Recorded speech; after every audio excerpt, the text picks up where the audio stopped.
Millionaire CEO hugged a poor girl by mistake, then everything changed. Jonathan Sterling just walked into his own boardroom and committed corporate suicide.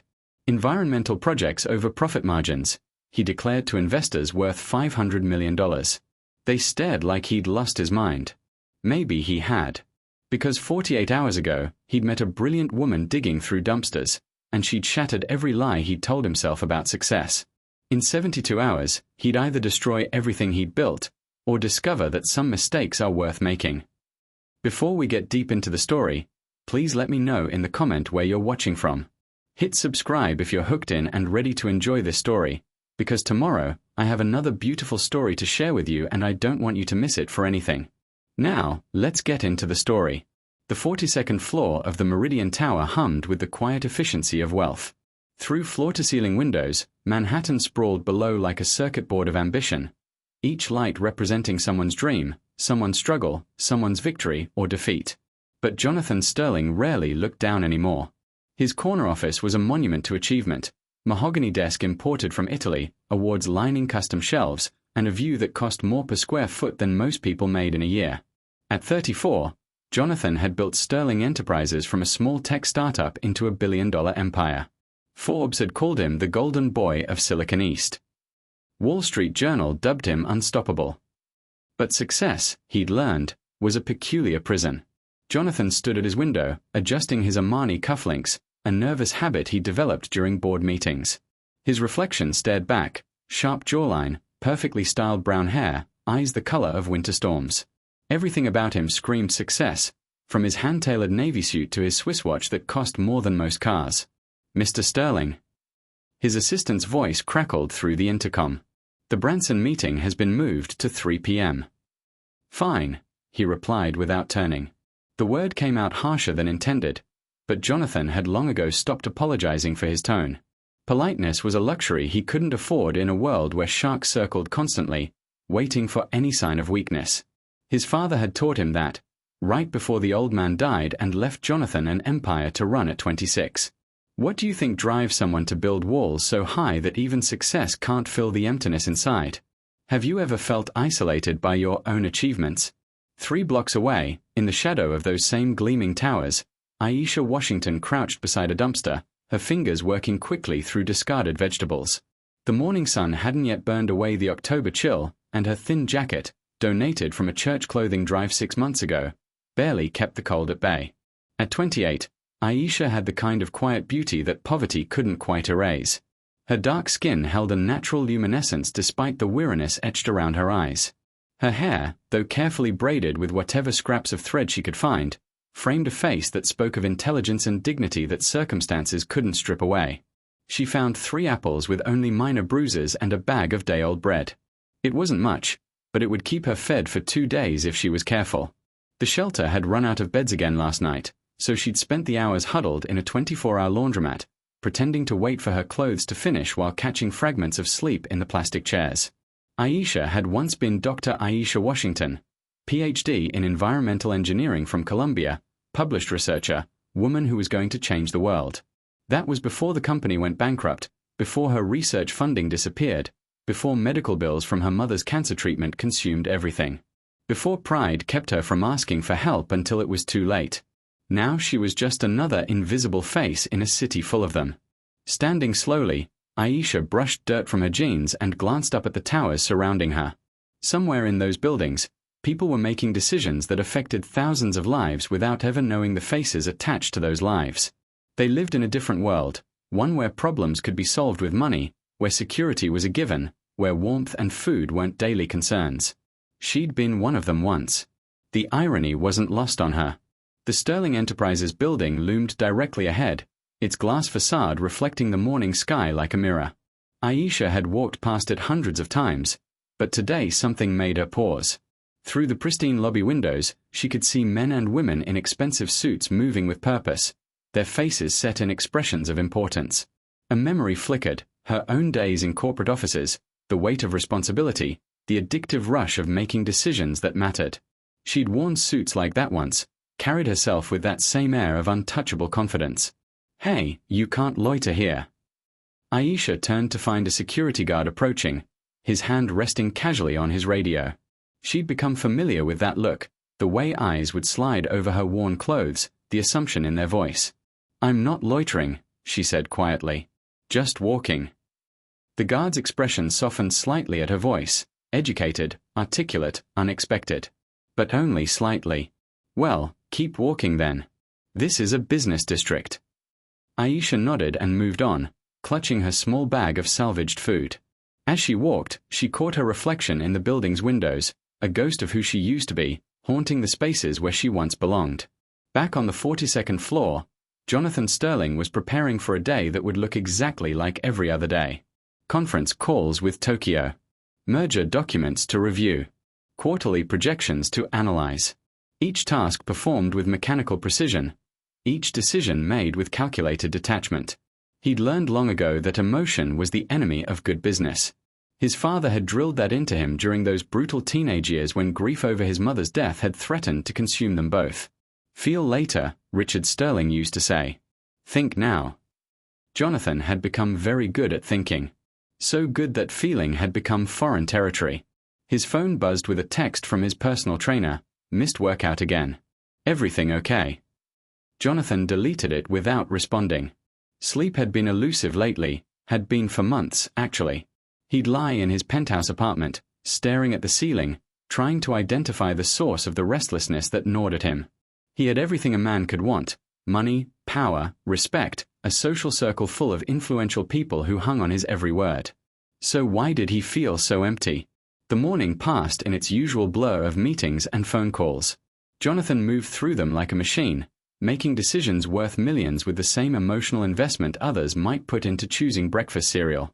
By noon, his assistant had rescheduled 3 appointments, confirmed 2 dinner meetings, and reminded him about the charity gala next week, the one where he'd write a check large enough to buy a house, smile for photographers, and feel nothing beyond mild relief that his social obligations were being met.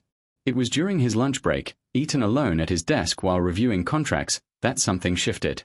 Jonathan was signing documents when his pen ran out of ink. Such a small thing, but it broke the rhythm of his day. He stood, walked to his supply closet, and found himself face to face with a photograph tucked behind a box of expensive pens. The picture was 8 years old, him and his college roommate Marcus at graduation. Marcus's arm was slung around Jonathan's shoulders, both of them grinning with the confidence of young men who believed they could conquer the world. They'd had such plans then, such dreams of not just making money but making a difference.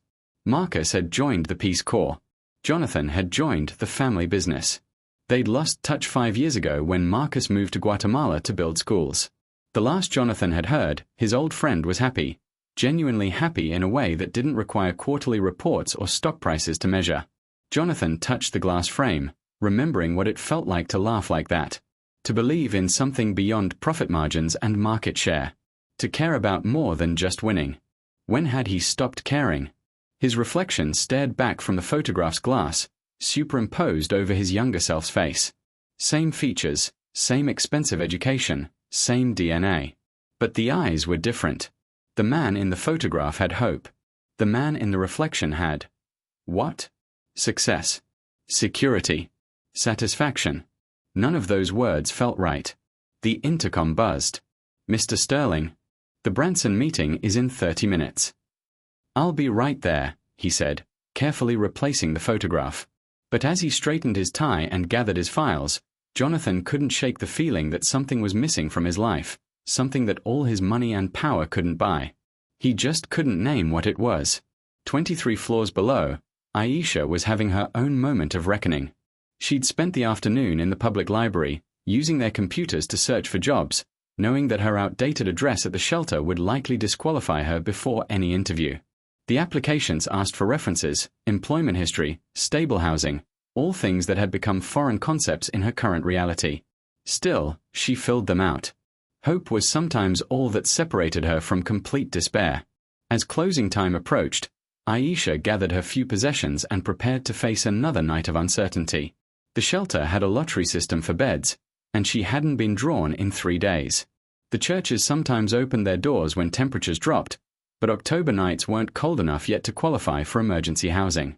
She would find somewhere to sleep. She always did. A 24-hour coffee shop where she could nurse a $1 coffee for hours. A subway station where she could doze between train arrivals. A hospital waiting room where exhausted families wouldn't notice one more tired person in the chairs. It was a skill set she'd never imagined needing, but had mastered out of necessity. As she walked past the Sterling building again, Aisha paused. Through the lobby windows, she could see the security guard who'd moved her along that morning. He was different at the end of his shift, shoulders relaxed, talking easily with the cleaning crew, human in a way he hadn't been during their morning encounter. Everyone was just trying to do their job, she reminded herself. Just trying to get through another day. The guard wasn't cruel, just following orders. The executives in their suits weren't inherently evil, just insulated from the reality of people like her. Still, she wondered what it would be like to walk through those doors again. To belong in spaces like that. To matter in the way she used to matter. Tomorrow, she decided, she would try again. Another job application, another attempt to claw her way back to the life she'd lost. Because the alternative, giving up entirely, wasn't really an alternative at all. As night fell over Manhattan, two souls moved through their separate worlds, unaware that fate was already arranging the collision that would change everything. How do you think Jonathan and Aisha's worlds will collide? What do you believe it takes for someone to truly see beyond their own circumstances? 3 days later, Manhattan wore its autumn colors like expensive jewelry, golden leaves scattered across sidewalks that had seen more dreams than rain. The morning air carried that crisp promise of change that October always brought, though neither Jonathan Sterling nor Aisha Washington had any reason to believe this Tuesday would be different from any other. Jonathan arrived at Sterling Enterprises at 7:30 a.m., as he had every morning for the past 8 years. The lobby's marble floors echoed with the click of his Italian leather shoes, a sound that had become as familiar as his own heartbeat. The security guards nodded respectfully, "Morning, Mr. Sterling," and he returned their greeting with the brief smile he'd perfected for these daily interactions. But today, something was different. As the elevator whisked him toward the 42nd floor, Jonathan found himself thinking about the photograph he'd discovered. More specifically, he'd been thinking about Marcus, really thinking about him for the first time in years. Last night, in a moment of what he could only describe as weakness, Jonathan had searched for his old friend online. The search results had been illuminating. Marcus Chen was now running a non-profit in Guatemala, building sustainable water systems for rural communities. His organization's website featured photos of him laughing with children, his face weathered by sun and genuine joy, his eyes bright with purpose that no amount of money could manufacture. The contrast with Jonathan's own life had been stark enough to keep him awake until 3 a.m. Now, riding the elevator, Jonathan made an impulsive decision. He pulled out his phone and found Marcus's email address listed on the nonprofit's contact page. His fingers hovered over the screen for a long moment before he began typing. "Marcus, I know it's been too long. I saw your work in Guatemala. Incredible what you're building there. Would love to catch up if you're ever in New York. Jonathan." He sent it before he could change his mind. Meanwhile, 6 blocks away, Aisha was experiencing her own moment of possibility. After 3 days of rejections and automated email responses, she'd received an unexpected call. Morrison and Associates, an environmental consulting firm, wanted to interview her for a research position. It wasn't the kind of role she'd held before, the pay was modest, the position temporary, but it was legitimate work in her field. The interview was scheduled for 10 a.m. at their offices, which happened to be located in the Sterling building's lower floors. Aisha had spent her last $8 on a day pass to the YMCA, where she'd showered and done her best to transform her donated clothes into something resembling professional attire. Her blazer was too large and slightly worn, but it was clean and navy blue, conservative enough for an interview. Standing in front of the bathroom mirror, Aisha had braided her hair into a neat bun and applied the small tube of lipstick she'd been saving for occasions like this. The woman looking back at her was thinner than she remembered, with shadows under her eyes that spoke of too many restless nights, but she was still recognizably Dr. Aisha Washington. Scientist, researcher, woman with something valuable to offer the world. "You can do this," she whispered to her reflection. "You belong here." The words felt foreign after months of existing on society's margins, but they weren't entirely untrue. She did belong in professional environments. She had the knowledge, the experience, the credentials. What she lacked was confidence, that easy assurance that came with stability, with knowing where you'd sleep each night and where your next meal would come from. But for 2 hours today, she could pretend that lack didn't exist. The The Sterling Building's lobby was even more impressive from the inside. Marble floors stretched beneath soaring ceilings, and the morning light streaming through floor-to-ceiling windows cast everything in golden hues. Aisha approached the security desk with careful composure, announcing herself for the Morrison & Associates interview. The security guard, a different one from her previous encounters, checked his computer and handed her a visitor's badge. 16th floor, Suite 1604. Elevators are to your right. As Aisha walked toward the elevators, she allowed herself a moment of satisfaction. She was here legitimately, with purpose, with a future possibility that extended beyond mere survival. The familiar weight of the visitor's badge around her neck felt like armor against the months of invisibility. The elevator arrived, and she stepped inside alongside two men in expensive suits discussing quarterly projections. They barely glanced at her, which was exactly what she wanted. To blend in, to belong, to be unremarkable in the way that successful people were unremarkable in their natural habitat. On the 42nd floor, Jonathan was preparing for what should have been a routine morning. His 9 a.m. meeting with the Henderson Group had run long, and now he was running behind schedule. His assistant, Patricia, met him at the elevator when he returned from the conference room.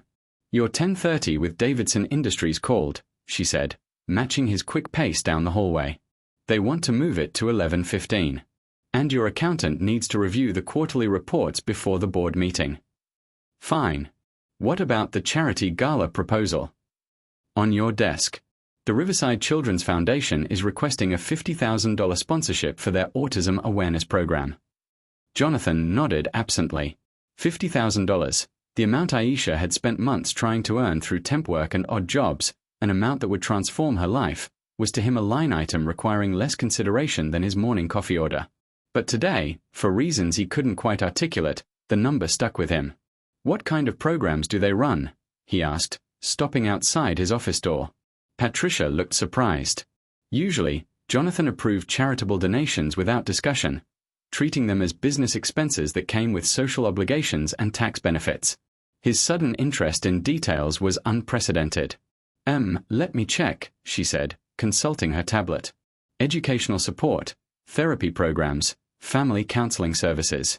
They serve about 300 families in the area." 300 families. Jonathan tried to imagine that number, to picture the faces behind the statistics. He'd written larger checks to charities he knew even less about, but something about Patricia's description made him pause. "Set up a meeting with their director," he said. "I want to hear about their work directly." Patricia's eyebrows rose slightly, but she made a note. "Of course, Mr. Sterling." As she walked away, Jonathan entered his office and closed the door. The space felt different somehow, the same mahogany and marble, the same view of Manhattan's concrete canyon, but the air seemed charged with possibility he couldn't name. His computer chimed with an email notification. Marcus had already replied. "Jonathan, great to hear from you. I'm actually flying through New York next week for a fundraising meeting. Free Thursday evening if you want to grab dinner. Fair warning, I'm going to try to convince you to fund a water treatment plant. Marcus." Jonathan found himself smiling, actually smiling, for the first time in weeks. He typed back quickly. "Thursday works. And I'm listening about the water plant. J." 16 floors below, Aisha was walking out of her interview with Morrison & Associates, her heart lighter than it had been in months. The meeting had gone well, better than well. Dr. Patricia Morrison had recognized her published research and seemed genuinely excited about the possibility of adding her expertise to their team. "We're waiting on project funding confirmation," Dr. Morrison had explained, "but I'm hopeful we'll have an answer by Friday. The position would start Monday if approved. A real job. With benefits. In her field." Aisha had maintained her professional composure during the interview, but now, riding the elevator down, she allowed herself a moment of quiet celebration. It wasn't guaranteed, but it was hope, concrete, specific hope with a timeline and a salary figure attached. The elevator stopped on the 20th floor, and several people got on. Aisha moved toward the back to make room, finding herself pressed against the wall as the car filled with the busy energy of mid-morning Manhattan. Conversation swirled around her, fragments about meetings and deadlines and weekend plans that spoke of lives filled with routine certainties she'd forgotten existed. She closed her eyes briefly, allowing herself to imagine returning to this building on Monday morning. Not as a visitor with a borrowed badge, but as someone who belonged here. Someone with purpose beyond mere survival. The elevator stopped on the 15th floor, then the 10th. More people got on, and Aisha found herself in the very back corner, surrounded by a wall of expensive suits and purposeful energy. She didn't mind being invisible here. In fact, she preferred it. Invisibility in this context felt like camouflage rather than erasure. 42 floors above, Jonathan was having an unexpected crisis of scheduling. His 11:15 meeting with Davidson Industries had cancelled at the last minute, leaving him with an open hour and restless energy he couldn't quite explain. He tried to focus on quarterly reports, but the numbers blurred together meaninglessly. Instead, he found himself researching the Riverside Children's Foundation on their website. The photos showed children laughing, families embracing, moments of connection and joy that seemed to exist in a different universe from his sterile office environment. One image in particular caught his attention, a young girl with autism working intently on a puzzle, her face lit with concentration and quiet pride. Something about her expression reminded him of his mother. Elena Sterling had died when Jonathan was 14. Cancer, swift and merciless despite the best medical care money could buy. In those final weeks, she'd made him promise to remember that money was just a tool, not a destination. Build something that matters, she'd whispered during one of their last conversations. Don't just accumulate, create. Jonathan had kept the first part of that promise. Sterling Enterprises was undeniably successful, a testament to his vision and determination. But the second part, the creating something that mattered, had gotten lost somewhere along the way. Looking at the foundation's photos, he wondered when he'd stopped trying to matter and started simply trying to win. His phone buzzed with a text from his personal assistant. Reminder, lunch meeting with Blackwood Industries moved to 1 p.m. You have time for a walk if you want to clear your head. Jonathan stared at the message. When was the last time he'd taken a walk during business hours? When was the last time he'd done anything during business hours that wasn't directly related to profit margins or market positioning? On impulse, he stood and grabbed his suit jacket. Patricia, he called through his open door. I'm going out for 20 minutes. If anyone needs me, tell them I'm in a meeting. Of course, Mr. Sterling. Everything all right? Everything's fine, he said, though he wasn't entirely sure that was true. Just need some air. The elevator was crowded when he stepped on, unusual for mid-morning, but not uncommon when multiple meetings ended simultaneously. Jonathan found himself pressed toward the back, surrounded by the familiar symphony of Manhattan ambition. He checked his phone absently, scrolling through emails that would still be there when he returned. 20 floors down, more people squeezed on. Jonathan moved deeper into the corner to make room, his attention still focused on his phone screen. The elevator was becoming uncomfortably crowded, but he'd endured worse during rush hour. As they descended past the 10th floor, something shifted in the elevator's energy. A woman near the front stumbled slightly as someone pushed past her, and the movement created a domino effect through the crowded space. People bumped against each other, reached out for stability, and suddenly the ordered environment became a brief moment of human contact and mutual apology. Jonathan felt someone bump against his shoulder and turned to steady them, an automatic gesture, the kind of polite response his mother had drilled into him during childhood etiquette lessons that seemed absurdly formal now but had become instinctive. What he didn't expect was to find himself looking directly into the most beautiful eyes he'd ever seen. They were dark brown, almost black, with gold flecks that caught the elevator's fluorescent light. But it wasn't their color that stopped his breath, it was the intelligence behind them, the depth of experience that spoke of someone who had lived fully and lost greatly and somehow maintained grace through it all. The woman was pressed against the elevator's back wall, her navy blazer slightly wrinkled, her hair pulled back in a style that was professional but showed signs of being done without proper equipment. She was beautiful in a way that had nothing to do with makeup or expensive clothes, the kind of beauty that came from character and resilience and a spirit that poverty couldn't quite break. For a moment that lasted either seconds or hours, Jonathan would never be sure which, they simply looked at each other. Her eyes widened slightly in surprise, and he realized he was still touching her shoulder, steadying her from the earlier stumble. Sorry, he said quietly, though neither of them moved away. It's okay, she replied, and her voice was exactly what he would have expected, educated, warm, with just a hint of vulnerability that suggested she hadn't always needed steadying in elevators. The elevator dinged softly as they passed the 5th floor, but the sound seemed to come from very far away. Jonathan was acutely aware of everything about this moment, the way her blazer was too large but clean and carefully maintained, The small silver earrings that looked like they'd been chosen for job interviews, the faint scent of soap and shampoo that spoke of someone who took care with her appearance despite limited resources. Most of all, he was aware of her eyes, the way they seemed to see him, not just his expensive suit or his position or his reputation, but him. When was the last time someone had looked at him like that? When was the last time he'd allowed someone to? The elevator reached the ground floor, and the spell should have broken. People should have moved, conversation should have resumed, the moment should have dissolved into the typical anonymous efficiency of Manhattan business life. Instead, something else happened. As the doors opened and people began to file out, Jonathan found himself moving with the crowd but somehow staying close to the woman with the remarkable eyes. She seemed to be doing the same thing, allowing the flow of people to guide her toward the lobby while maintaining the fragile connection they discovered. They emerged from the elevator together, and suddenly the Sterling Building's lobby, that familiar space of marble and glass and purposeful motion, felt transformed. Jonathan had walked through this lobby thousands of times, but he'd never noticed how the morning light created patterns on the floor, or how the sound of conversations and footsteps created a surprisingly musical symphony.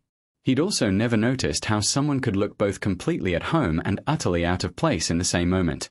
The woman, Aisha, though he didn't know her name yet, paused near the security desk, reaching for her visitor's badge with hands that trembled slightly. She was nervous, he realized, though trying hard not to show it.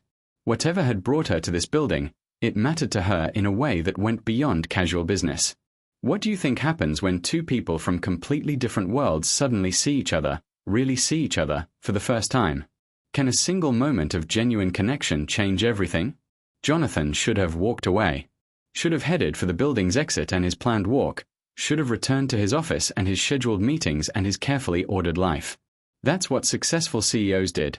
They moved with purpose. They didn't linger in lobbies making unexpected connections with strangers. But he didn't walk away. Instead, he found himself approaching the security desk, ostensibly to speak with the guard about building maintenance issues that didn't actually exist. Really, he just wanted to stay close to the woman with the extraordinary eyes, to extend this unlikely moment for a few more seconds.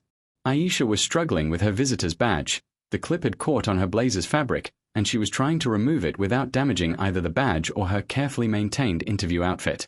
It was a small problem, the kind of minor frustration that would normally resolve itself in moments. But her hands were shaking more than she'd realized, the adrenaline from a successful interview mixing with the lingering anxiety of her precarious situation, and the simple task was becoming unexpectedly complicated. Jonathan watched her struggle for perhaps 10 seconds before stepping forward. "Here, let me help with that," he said gently. She looked up, startled to find the man from the elevator standing so close. Up close, she could see that his eyes were blue-gray, like storm clouds, and that despite his obviously expensive suit and confident bearing, there was something lonely about him that resonated with her own isolation. "Thank you," she said softly, holding still as his fingers worked to untangle the badge clip from her blazer. His hands were gentle and patient, she noticed, manicured and soft in the way that spoke of a life without physical labor, but there was nothing condescending about his assistance. He concentrated on the task with the same focus she imagined he brought to more important matters, treating her small problem as worthy of his full attention. Standing this close, Aisha was acutely aware of everything about him. The subtle scent of expensive cologne mixed with coffee, the way his tie was knotted with mathematical precision, the fact that his suit probably cost more than she'd made in the past 6 months. But more than that, she was aware of his presence, the way he seemed to create a small bubble of calm around them both, shutting out the lobby's busy energy. "There," he said, successfully freeing the badge. But instead of immediately stepping away, he handed it to her with a small smile that transformed his entire face. "Successful meeting, I hope." "Yes," she said, accepting the badge with fingers that brushed against his for just a moment. "Very successful, actually. Thank you." They should have said goodbye then. She should have headed for the exit, and he should have continued whatever business had brought him to the lobby. The interaction was complete, polite, exactly the kind of brief courtesy that happened thousands of times daily in buildings like this one. But neither of them moved. "I'm Jonathan," he said, extending his hand formally. "Aisha," she replied, accepting his handshake with a grip that was firm and confident despite her circumstances. Their hands lingered together perhaps a moment longer than strictly necessary. Jonathan found himself reluctant to break the contact. When was the last time a simple handshake had felt like a conversation? When was the last time touching another person had made him feel more connected to the world rather than more isolated from it? Do you work in the building? He asked, though something about her demeanor suggested she didn't. No, just interviewing, Aisha said. Environmental consulting. You. I do work here, Jonathan said, and then, for reasons he couldn't entirely explain, he found himself being more specific than he'd ever been with a stranger. 42nd floor. Sterling Enterprises. Aisha's eyes widened slightly in recognition. Sterling Enterprises. She'd seen the name on building directories and business news articles. It was one of those companies that seemed to be everywhere without her quite understanding what they did. The realization that she was talking to someone from the executive floors should have made her more nervous, but instead it made her curious. What kind of work? She asked. It was such a simple question, but Jonathan realized he couldn't remember the last time someone had asked him about his work with genuine interest rather than calculated networking. Most people in his social circle already knew what Sterling Enterprises did, and most business contacts wanted to talk about deals rather than purpose. Technology solutions, mostly, he said. Helping companies streamline operations, improve efficiency. Not terribly exciting, I'm afraid. But even as he said it, Jonathan realized that wasn't quite true.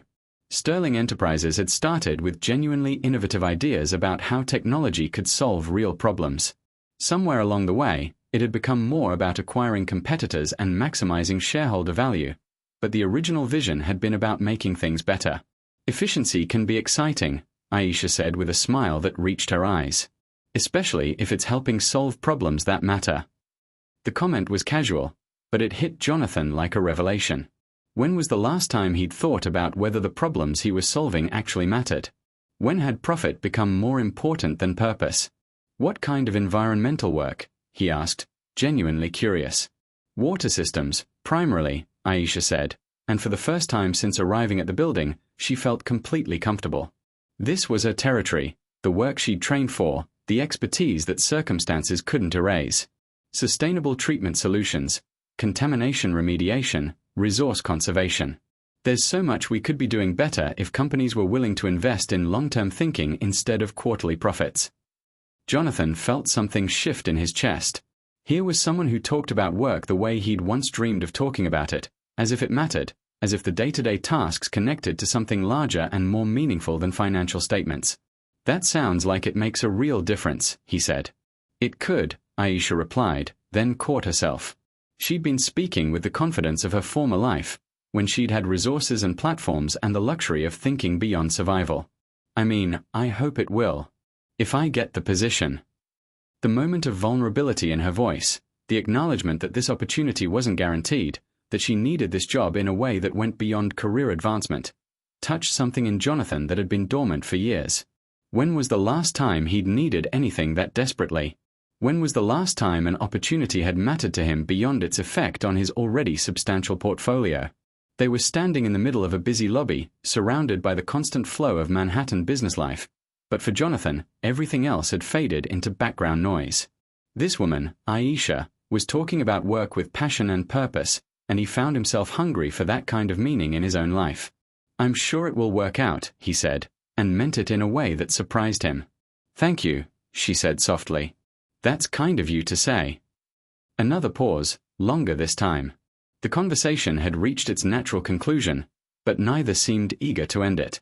Jonathan was trying to think of a reason to extend their interaction when his phone buzzed with a text from Patricia, Blackwood Industries confirmed for 1 p.m.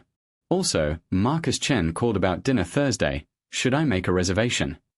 The mention of Marcus jolted Jonathan back to the reality he'd temporarily forgotten. He had a life upstairs, meetings, decisions, responsibilities that affected hundreds of employees and thousands of shareholders. He couldn't stand in the lobby indefinitely, enchanted by a stranger's passion for water treatment systems. But he also couldn't quite bring himself to walk away. I should probably get back, he said reluctantly. Of course, Aisha replied, understanding immediately. Thank you again for your help. And for listening. She turned to leave, and Jonathan watched her walk toward the building's exit with grace that her circumstances couldn't diminish.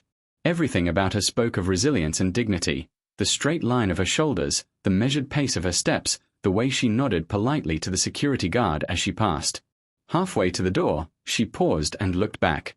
Their eyes met across the lobby's expanse, and Jonathan felt something pass between them, a recognition, perhaps, or an acknowledgement that this brief encounter had mattered in a way that neither of them had expected.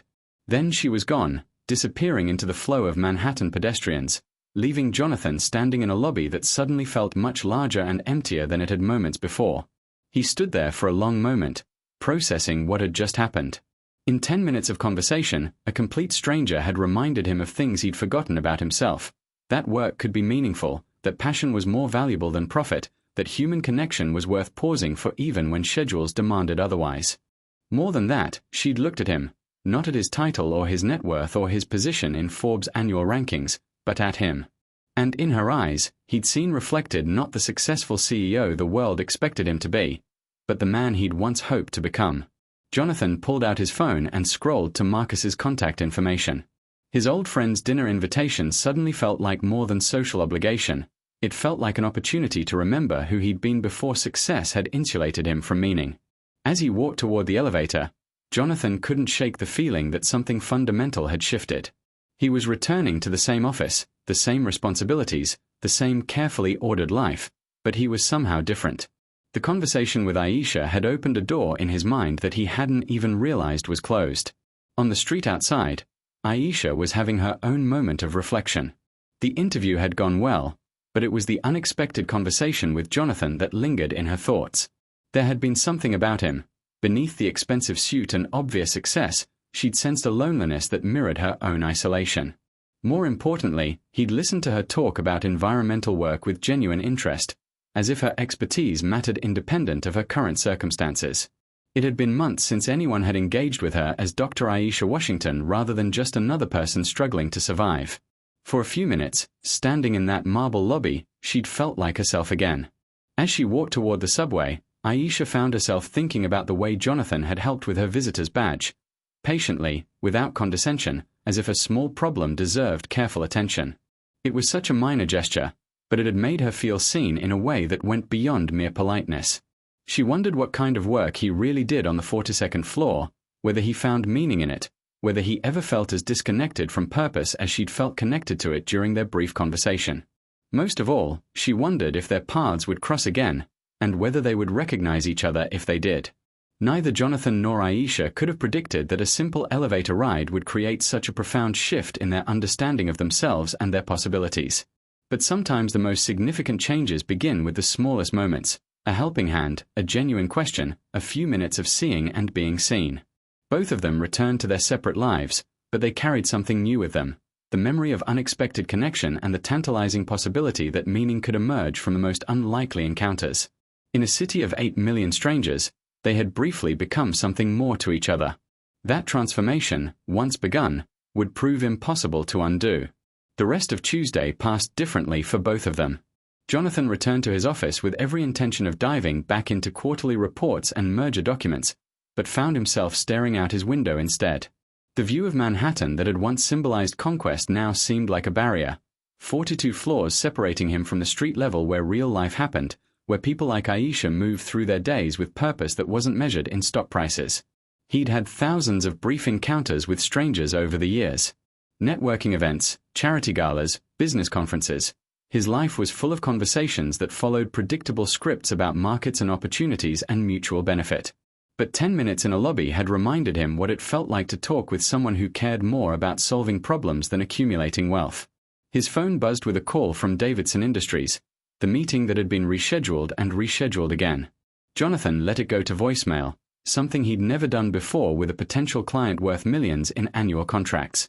Instead, he found himself researching environmental consulting firms, reading about water treatment innovations, learning about problems he'd never considered despite having the resources to help solve them. Sterling Enterprises had the capital and technology infrastructure to make a real difference in sustainability initiatives, but Jonathan realized he'd never seriously explored that possibility. Why not? When had he stopped asking what good his company could do and started focusing only on what profit it could generate? Patricia knocked on his door, entering with the afternoon's priority calls and a concerned expression. "Mr. Sterling." Davidson Industries called back about the missed connection. "Should I reschedule for tomorrow?" "Give me 5 minutes," Jonathan said. still staring at an article about water scarcity in urban environments. And Patricia, research sustainable technology investments. I want to know what companies are doing real work in environmental solutions. For acquisition purposes. Jonathan paused. His first instinct was to say yes. Acquisition was Sterling Enterprises' standard approach to new markets. But something about reducing Aisha's passion to a business opportunity felt wrong. For partnership purposes, he said finally. Maybe we should be helping instead of owning. Patricia made a note, though her expression suggested this was yet another unusual request in what was becoming a very unusual day. After she left, Jonathan finally returned Davidson's call, but found himself distracted throughout the conversation. The client wanted to discuss expanding their manufacturing operations in Southeast Asia, maximizing efficiency while minimizing labor costs, exactly the kind of project that would have energized him a week ago. Now, he found himself asking questions that apparently surprised Davidson's team. What were the environmental impacts? How were local communities affected? Were there ways to create value while also creating good? The call ended with Davidson's representatives promising to look into those concerns, though their tone suggested they found his sudden interest in social responsibility puzzling at best. Jonathan hung up and immediately called Marcus Chen. Jonathan Sterling, Marcus answered with obvious delight. I was starting to think you'd become a complete corporate robot. What's this about dinner Thursday? I need to hear about what you're doing in Guatemala, Jonathan said without preamble. And I need to understand how you made the transition from business to whatever you'd call what you're doing now. A pause. That's a hell of a conversation starter. You having a midlife crisis? Maybe, Jonathan said, surprising himself with his honesty. I met someone today who reminded me of things I'd forgotten about myself. Sounds intriguing. Professional or personal? Jonathan considered the question. His encounter with Aisha had lasted all of 10 minutes and consisted entirely of polite conversation, but it had felt more personal than most of his actual personal relationships. I'm not sure, he said. Both. Neither. It's complicated. The best things usually are, Marcus said. Thursday can't come soon enough. I've got stories that might help you figure out what you're looking for. After hanging up, Jonathan found himself thinking about Aisha's interview, wondering if she'd gotten the position she'd been hoping for. Morrison and Associates, he'd heard of them, a small but respected firm that did good work on limited budgets. If they hired her, she'd be making a fraction of what his lowest paid employees earned, but she'd be doing work that mattered in ways his millions in revenue didn't. On impulse, he looked up Morrison and Associates in his contacts database. Sterling Enterprises had worked with them briefly 3 years ago on a small environmental assessment. Dr. Patricia Morrison had impressed his team with her thoroughness and expertise, though they'd ultimately chosen a larger firm for the project. Jonathan stared at Dr. Morrison's phone number for a long moment, considering a call he had no legitimate reason to make. What would he say? That he'd met one of their potential employees in an elevator and wanted to ensure she got the position?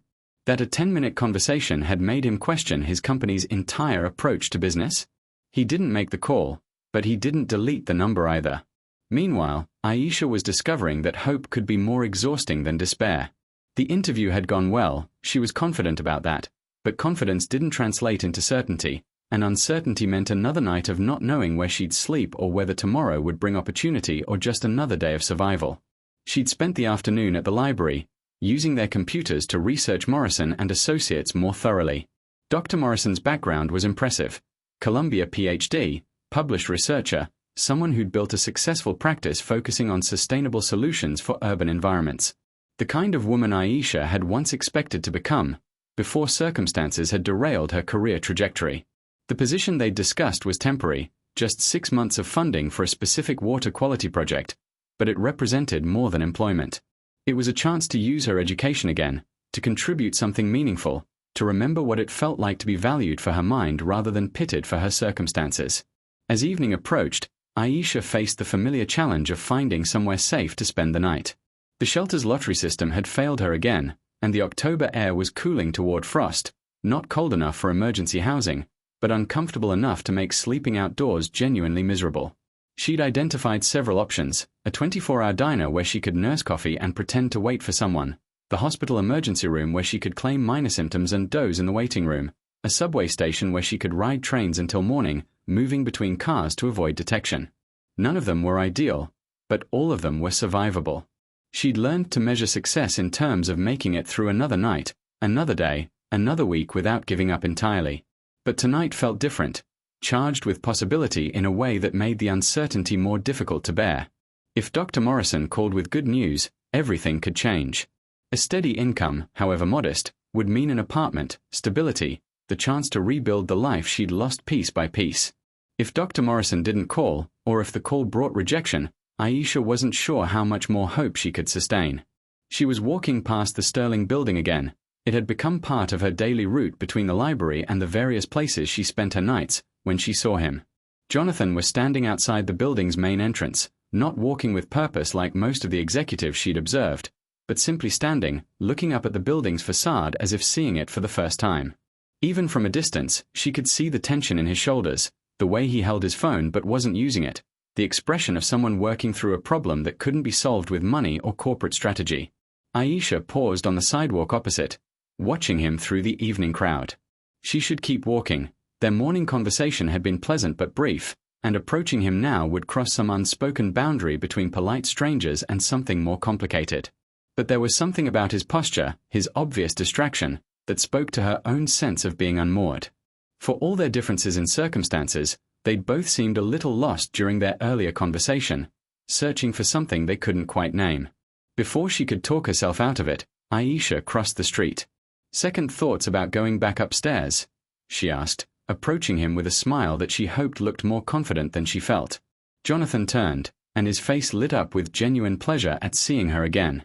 "Aisha," he said, her name sounding different in his voice than it had that morning, warmer, more familiar. "I was just thinking about our conversation, actually." "Good thoughts, I hope." "Challenging thoughts," Jonathan said. "You mentioned long-term thinking versus quarterly profits. I've been wondering how much of my work falls into the wrong category."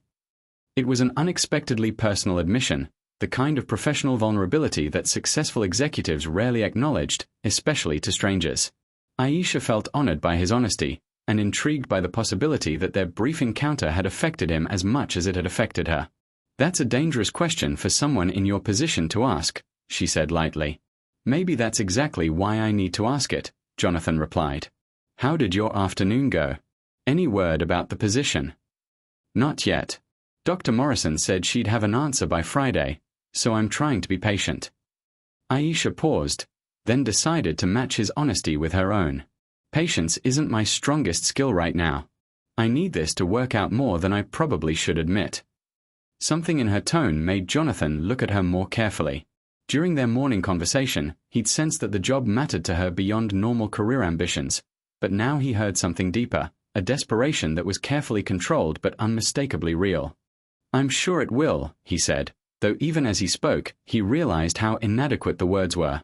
He was accustomed to problems that could be solved with phone calls or financial resources, but this was outside his sphere of influence. "Can I ask you something?"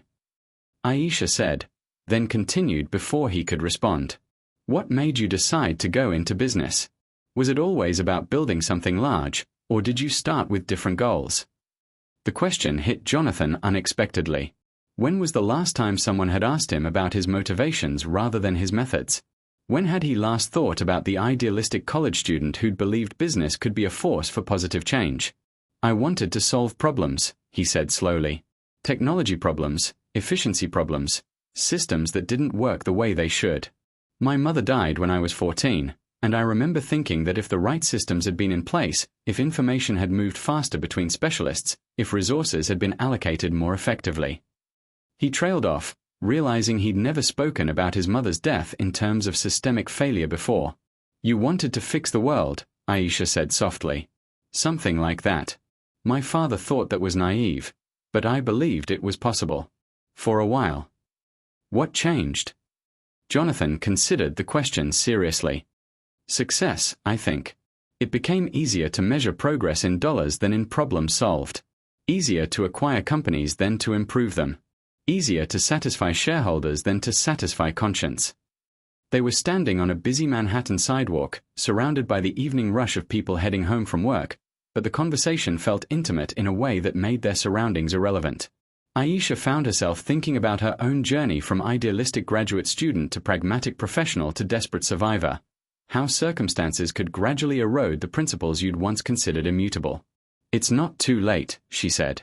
To go back to solving problems, I mean. You have resources most people can only dream of. You could probably fix things that seem impossible to the rest of us. What do you think it takes for someone to rediscover their original purpose after years of pursuing the wrong goals? Can success and meaning coexist? Or are they fundamentally incompatible? Jonathan felt something shift in his chest, a recognition that the path he'd been following wasn't the only one available. What kinds of problems would you solve if you had unlimited resources? Water, Aisha said immediately. Clean water access, treatment systems, conservation technologies. It's such a basic human need, but we're still failing at it even in developed countries. The infrastructure exists to solve most water-related problems. We just need the will to implement solutions instead of band-aids. Her passion was evident in every word, and Jonathan found himself energized by her vision in a way that corporate projections and market analyses had never inspired him. This was what he'd been missing, the sense that work could address real human needs rather than just generating abstract value. That's exactly the kind of problem Sterling Enterprises should be working on, he said, surprising himself with his certainty. Would your shareholders agree? I don't know, Jonathan admitted. But maybe that's the wrong question. Maybe I should be asking what problems are worth solving regardless of what shareholders think.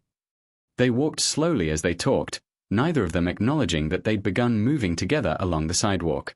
The conversation flowed naturally between professional philosophy and personal revelation, creating a connection that felt both new and familiar. Can I ask you something now? Jonathan said. You mentioned needing this job to work out. Are things difficult right now? Aisha hesitated. She'd become practiced at deflecting questions about her circumstances, at maintaining dignity through careful omission of details that might invite pity. But there was something about Jonathan's question, asked without prurient curiosity, with genuine concern, that made honesty feel safer than evasion. More difficult than I'd like to admit, she said finally. I've been out of work for several months. Savings ran out, apartment got expensive, and I discovered that pride is a luxury you can't afford when you're trying to survive. The understated way she described what was obviously a devastating series of losses made Jonathan's chest tighten with unexpected emotion.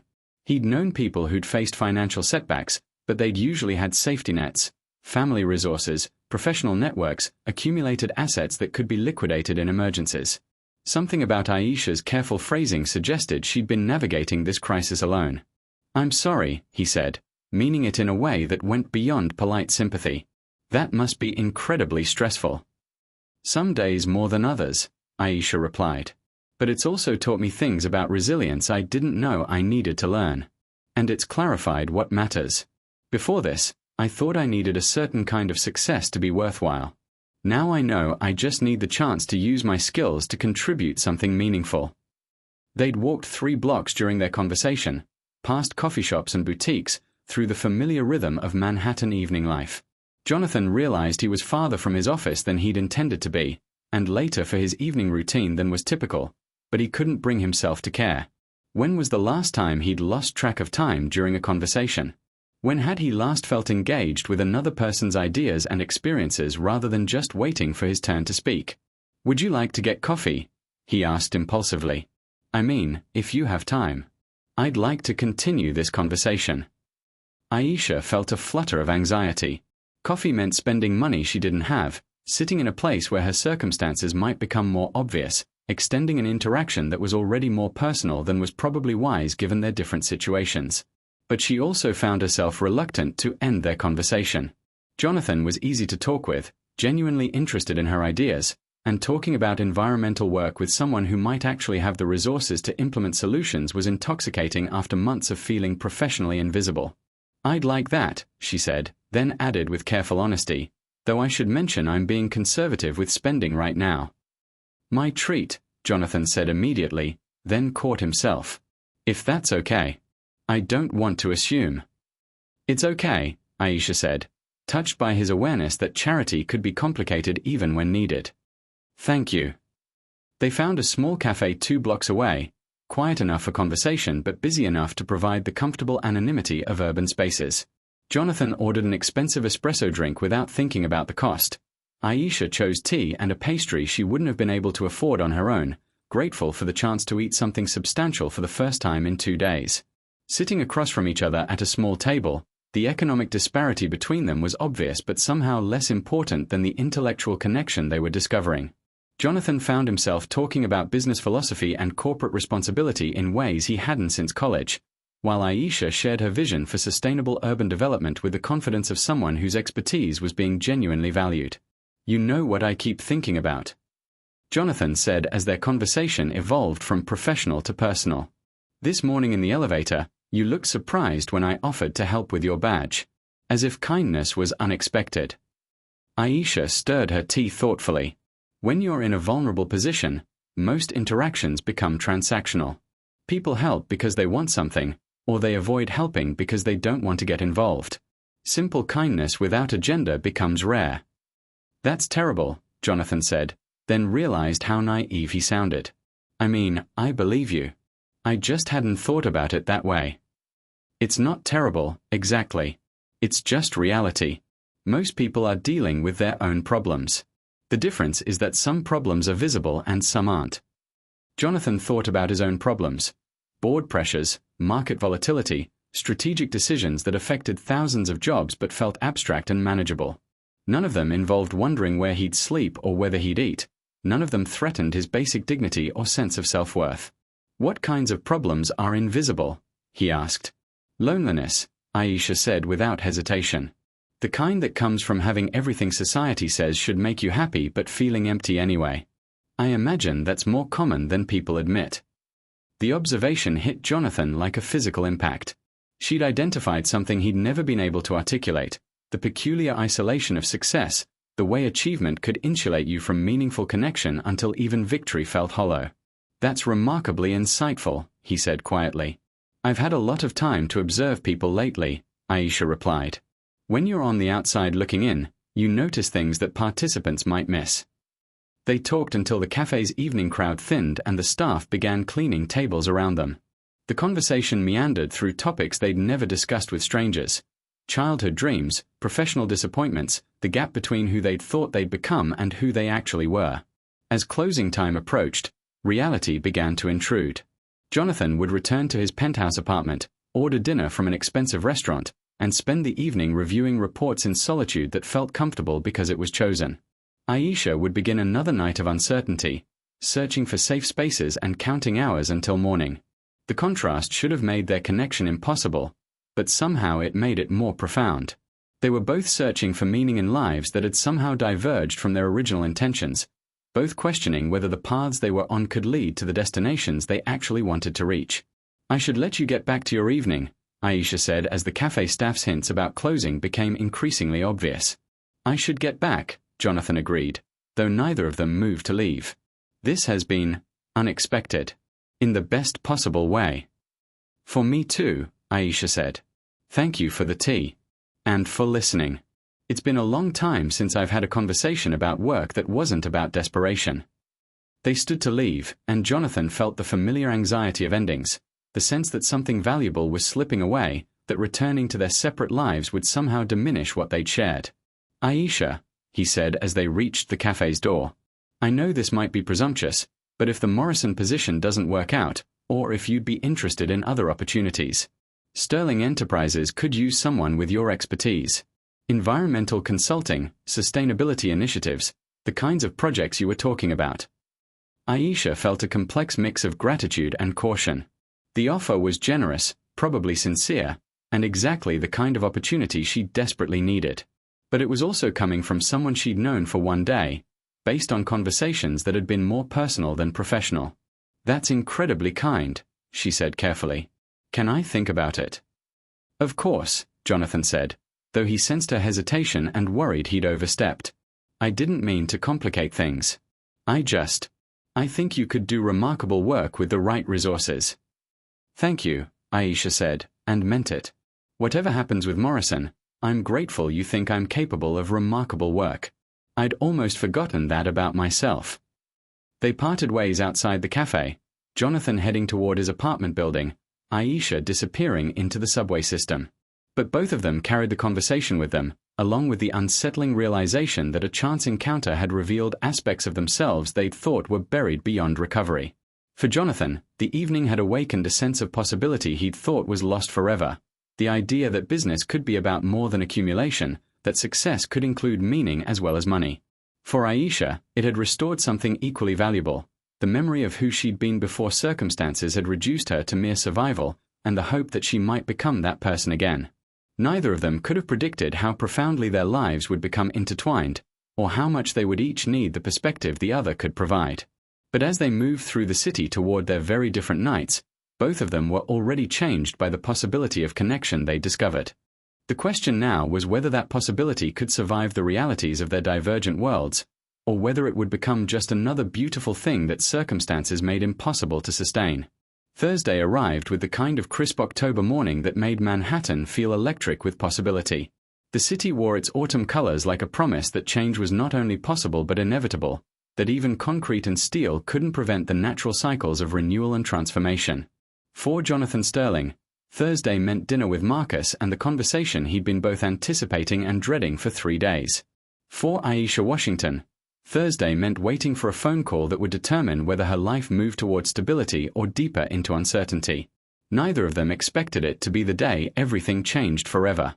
Jonathan woke at 5:30 a.m., as he had every morning for the past 8 years, but instead of immediately checking market reports and overnight emails, he found himself standing at his penthouse windows, looking down at the city that was slowly coming to life below. Somewhere in those streets, Aisha was beginning another day of uncertainty, and the thought bothered him in ways he couldn't quite articulate.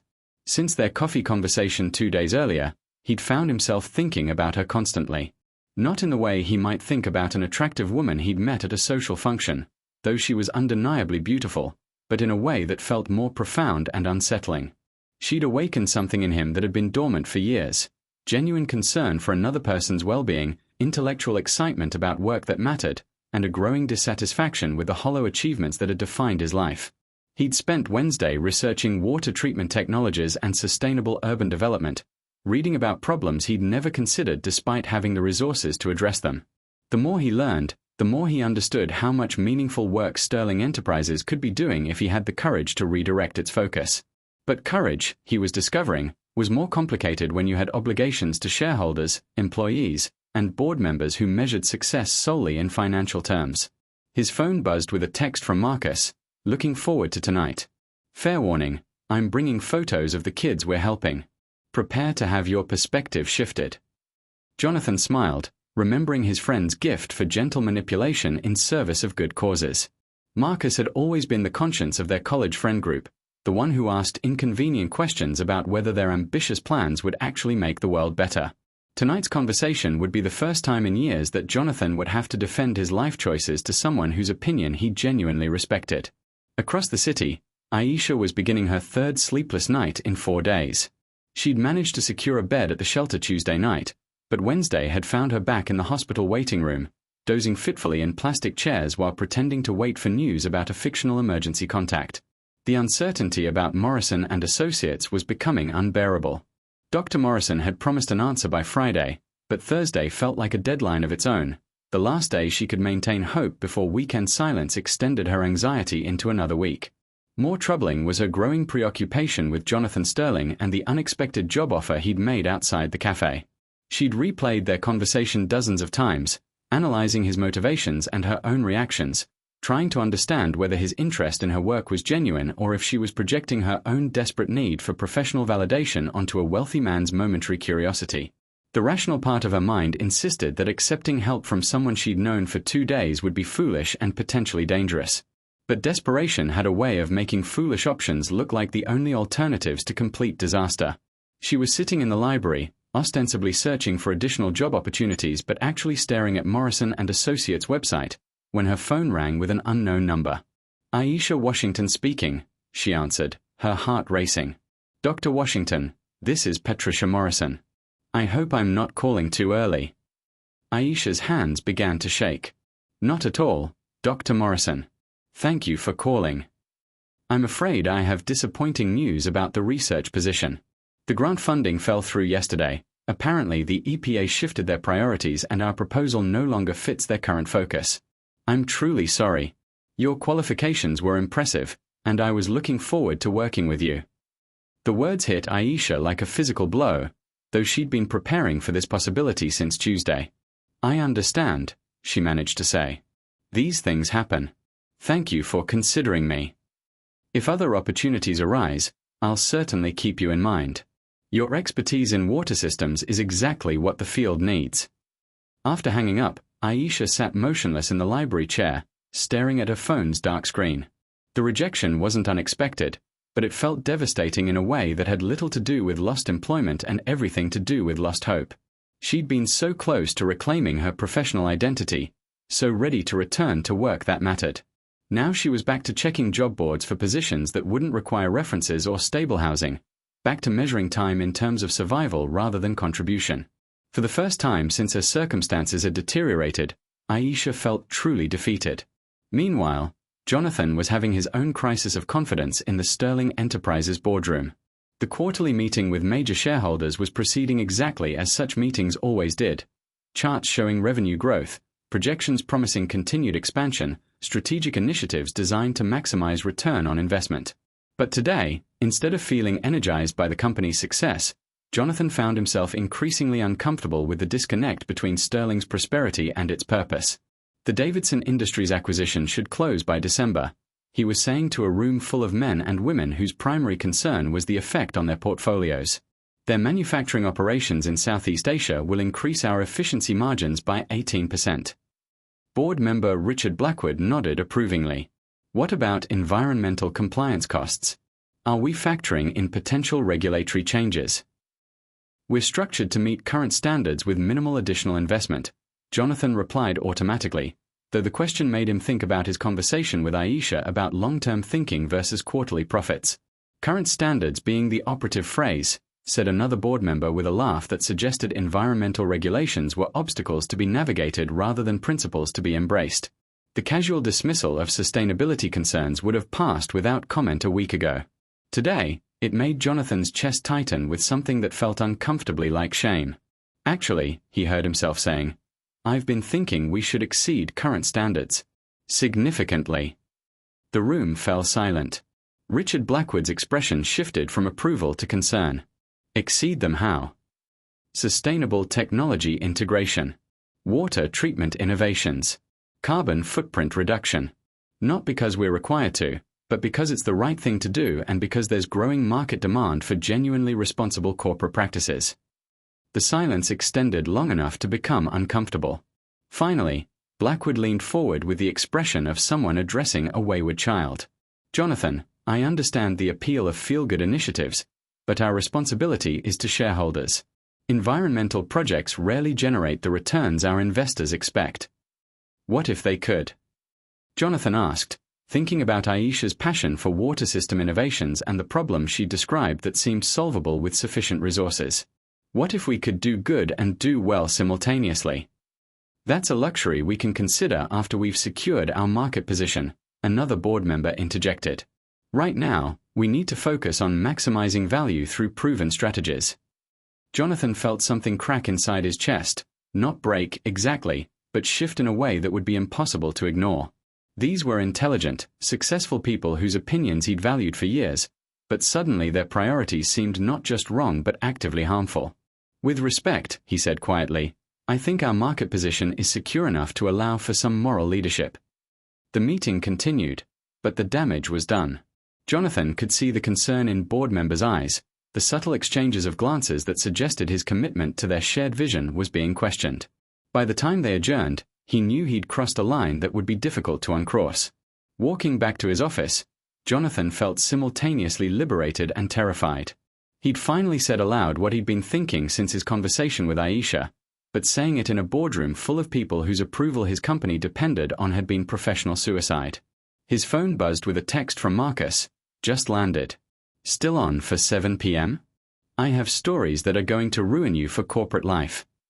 Jonathan stared at the message, realizing that his corporate life might already be ruined, and that the prospect felt less catastrophic than it should have. He typed back, looking forward to it. I think I'm ready to be ruined. That evening, Jonathan met Marcus at a small restaurant in Brooklyn. Marcus's choice, deliberately far from Manhattan's corporate environment. His old friend looked exactly as he had in the photos Jonathan had found online, weathered by sun and hard work, but radiating a contentment that was unmistakable. "You look successful," Marcus said as they embraced. "Also miserable. Interesting combination." "Thanks for the diagnosis, Dr. Chen," Jonathan replied, but he was smiling. Marcus had always possessed an uncomfortable talent for seeing through pretense. "So what's this about someone changing your perspective? Please tell me you met a woman who's not impressed by your net worth." Jonathan paused with his menu halfway open. "How did you know it was a woman?" "Because the only thing that makes successful men question their entire life philosophy is either terminal illness or falling for someone who sees the world differently than they do. You look healthy, so." "It's not that simple," Jonathan said, though he wondered if it might be exactly that simple. "I met someone who reminded me of why I went into business in the first place, before it became about winning." "What does she do?" "Environmental engineering, water treatment systems, sustainability consulting. She talks about work the way we used to talk about changing the world." Marcus leaned back in his chair with a knowing expression. "And let me guess, she's not in a position where she can actually implement the changes she knows need to happen." "How do you know that?" "Because that's how the world works. The people with the best ideas rarely have the resources to act on them, and the people with resources rarely have ideas beyond making more resources." Jonathan thought about Aisha's circumstances, her obvious expertise, and the casual way his board had dismissed environmental concerns that morning. That's depressingly accurate. "It doesn't have to be," Marcus said. "That's why I wanted to have dinner. I want to show you what's possible when you use resources for purpose instead of just accumulation." Marcus pulled out his phone and began showing photos from Guatemala. Children drinking clean water from wells his organization had built, families whose lives had been transformed by sustainable technology, communities that had gone from survival to thriving because someone had cared enough to invest in solutions rather than profits. "This well serves 300 people, Marcus said, showing a photo of children playing around a water pump. Total cost, including installation and maintenance training, was $12,000. Your company spends more than that on your office coffee service." The comparison hit Jonathan like a revelation. $12,000, an amount so small it wouldn't require board approval, wouldn't appear on quarterly reports, wouldn't register as more than accounting noise. But it had transformed 300 lives in ways that no amount of stock price appreciation could match. "Why are you showing me this?" Jonathan asked, though he suspected he knew the answer. "Because I need funding for a project that could serve 30,000 people, and because you need a reason to remember why money exists in the first place," Marcus said. "Also because the woman who reminded you about purpose probably has ideas about how to make it happen." Jonathan's phone buzzed with a text from an unknown number. "Mr. Sterling, this is Aisha Washington. I wanted to thank you again for your kindness this week, and to let you know that the Morrison position didn't work out. If your offer to discuss opportunities at Sterling Enterprises was serious, I would very much like to have that conversation. I hope you're well." He stared at the message, feeling a complex mix of disappointment that she'd lost the Morrison opportunity and anticipation that she might be interested in working with him. But underlying both emotions was something deeper, relief that he'd have a reason to see her again, to continue conversations that had become the most meaningful part of his week. "That's her, isn't it?" Marcus said, reading Jonathan's expression. "The woman who's making you question everything." She just texted. The job she was hoping for fell through.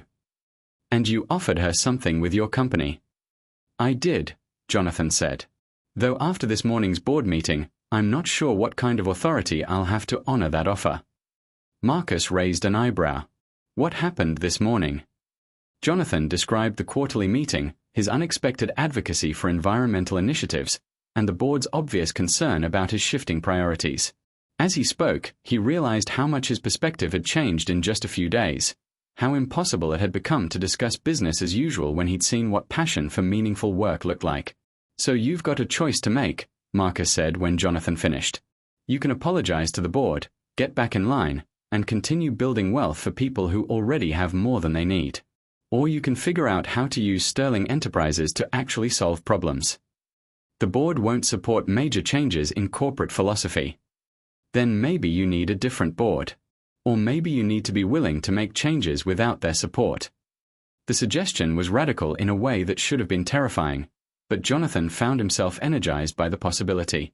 What if he stopped trying to satisfy shareholders who would never be satisfied and started trying to solve problems that actually mattered? What would you do if you had the power to choose between profitable conformity and meaningful rebellion? Is it possible to change a system from within, or does real change require breaking away entirely? I want to meet her, Marcus said suddenly. This woman who's making you reconsider everything. If she's interested in water treatment systems and you're interested in funding them, maybe we can solve multiple problems simultaneously. Jonathan looked at Aisha's text again, then typed back, "Would you be free for dinner tomorrow evening? I'd like you to meet a friend of mine who's doing incredible work in water treatment systems. His projects might interest you professionally." The response came back within minutes. "Yes, I'd like that very much. Thank you." "It's settled then," Marcus said. "Tomorrow night, you introduce me to the woman who's changing your life, and I'll show both of you what's possible when good people decide to use resources for good purposes." But even as they made plans, Jonathan knew the real decision was bigger than dinner arrangements or project funding. The real decision was whether he was willing to risk everything he'd built for the possibility of building something that mattered more than money. The next morning, Friday, Jonathan arrived at his office to find Richard Blackwood waiting in the reception area with an expression that suggested the previous day's board meeting was about to have consequences. "Jonathan, we need to talk," Blackwood said without preamble.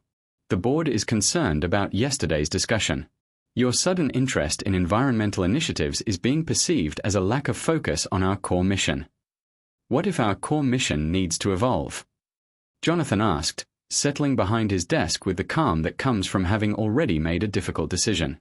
Sterling Enterprises has been successful precisely because we've maintained focus on profitable growth. Environmental projects are a distraction from that focus. Or they're the next evolution of that focus, Jonathan countered. Markets are changing, Richard. Companies that ignore sustainability concerns are going to be left behind. Blackwood leaned forward with the expression of someone delivering an ultimatum. "The board is prepared to support you if you recommit to our established strategies. But if you continue pursuing these environmental fantasies, we'll have to consider whether Sterling Enterprises needs different leadership." The threat hung in the air between them, clear and unmistakable.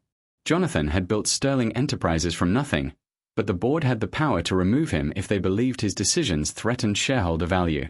For a moment, the weight of everything he'd worked for pressed down on him. The company he'd built, the employees who depended on him, the investors who'd trusted him with their money. Backing down would be easy, safe, profitable. But then he thought about Marcus's photos, about children drinking clean water because someone had decided to use resources for purpose instead of just profit. He thought about Aisha's passion for work that could transform lives, and about the hollow feeling that had been growing in his chest for months as success became increasingly divorced from meaning. "I appreciate the board's concerns," Jonathan said quietly, "but I can't recommit to strategies that ignore our responsibility to do more than just generate wealth. If the board feels Sterling Enterprises needs different leadership to pursue meaningful work, then maybe it does." Blackwood's expression shifted from confident authority to genuine shock. "Jonathan, think about what you're saying. You're talking about throwing away everything you've built." "No," Jonathan said, surprised by his own certainty. "I'm talking about building something worth keeping." After Blackwood left, with promises to convene an emergency board meeting to discuss Jonathan's concerning shift in priorities, Jonathan sat alone in his office, processing what he'd just done. In the span of a week, he'd gone from unquestioned corporate success to potential unemployment, and the transition felt less catastrophic than liberating. His phone rang with a call from Aisha. "Jonathan, I hope I'm not bothering you at work," she said, her voice carrying a mix of excitement and nervousness. "I wanted to confirm tonight's dinner, but also to tell you something that might affect your offer." "What's that?" "I've been thinking about our conversations this week, and I realize I may have given you the wrong impression about my situation. I'm not just between jobs, I'm homeless.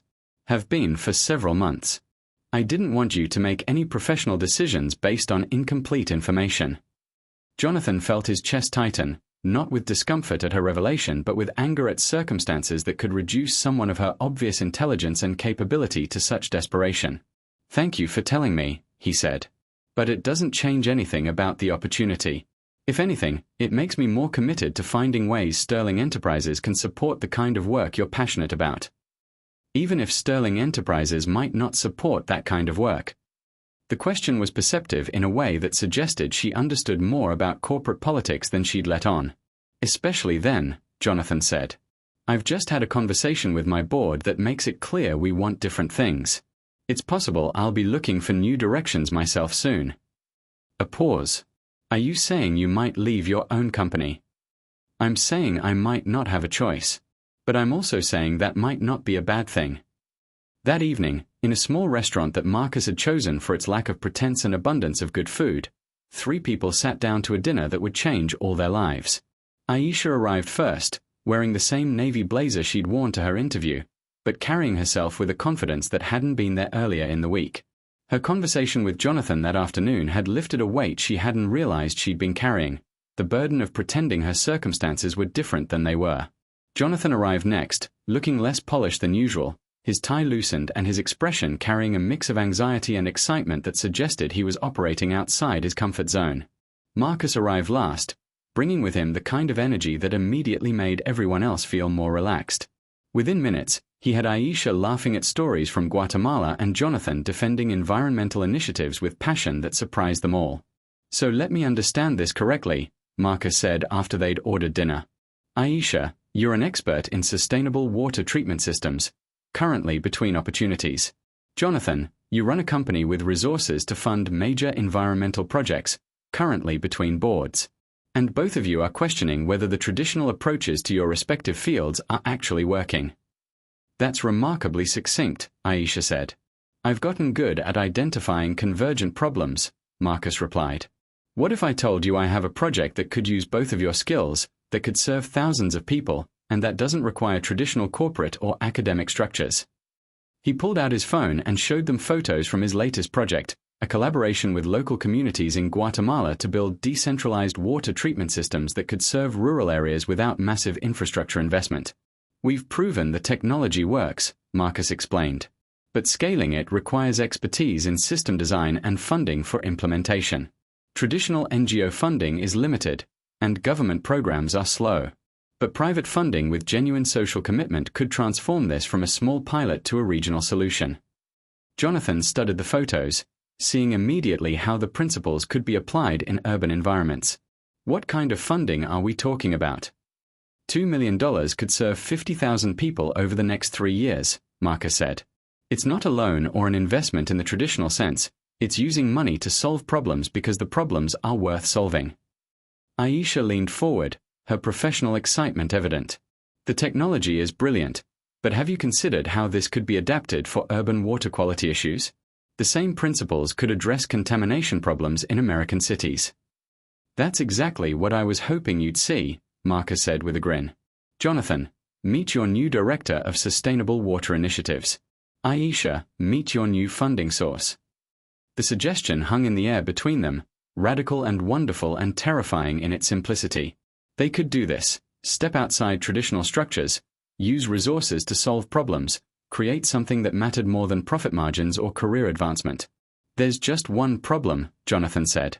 I might not have access to Sterling Enterprises resources much longer. The board is meeting Monday to discuss my future with the company. So start a new company, Marcus said as if the solution were obvious. Sterling Environmental Solutions. Sterling Sustainability Systems. Sterling Do-Good Enterprises. Use your existing resources to fund something that matches your actual values.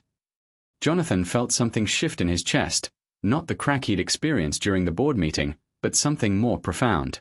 A recognition that the path forward might require leaving everything familiar behind, but that the destination could be worth the journey. Aisha, he said, turning to face her directly, would you be interested in building something like this? Not working for Sterling Enterprises as it exists, but creating something new that could actually address the problems you care about.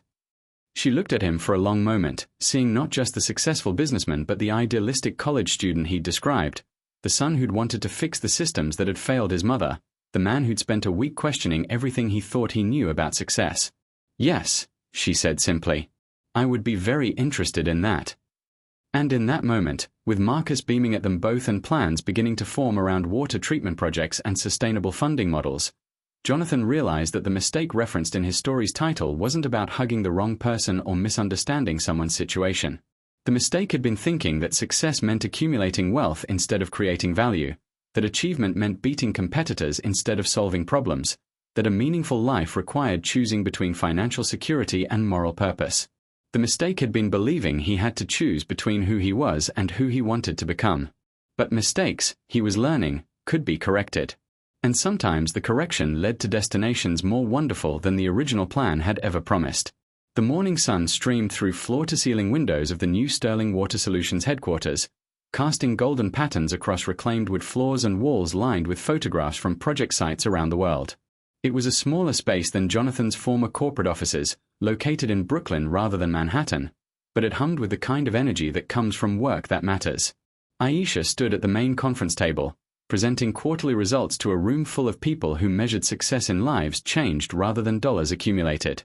The numbers were impressive by any standard: 3 pilot water treatment systems operational in Guatemala, urban filtration projects approved in Detroit and Newark, and a partnership with Columbia University to develop next-generation purification technology.